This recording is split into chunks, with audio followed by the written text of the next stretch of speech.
One day, my wife was at a cafe, and this guy comes up to her and asks, "Are you Muslim?"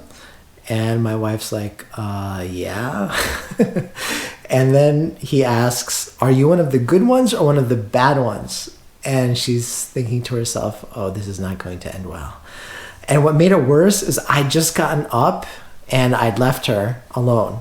So this is the moment the guy decides to come and approach her. Anyway, I get back and then I get caught up on the conversation, and I'm thinking this is not going to end well. We just meet the guy where he is. We're human beings. We're doing our best. We're trying to be good people, but it's up to God in the end. And then he really insisted, like, "No, you're really the good ones. You're the good ones." Like, okay, if you say so, sure. But something he said during the conversation really struck me.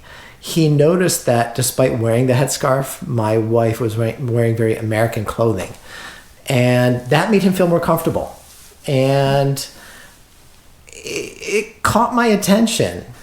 It's something that immigrants feel very sensitive about. There's always this fear of losing our culture, right? Of losing our language, losing our food, our traditions, our all those things, clothing, etc.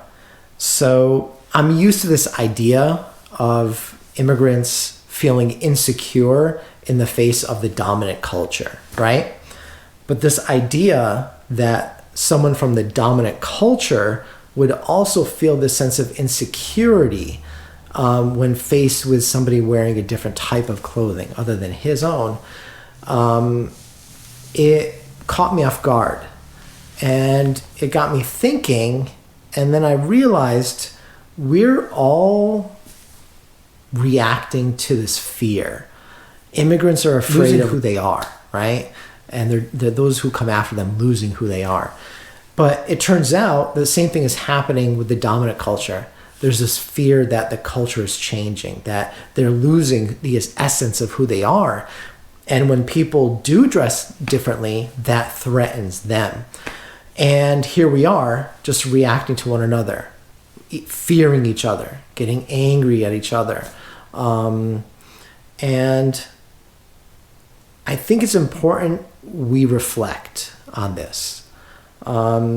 Because there's this blame game going on in a society when in fact we don't have power over what other people do, but we do have power over ourselves, maybe the only power we have.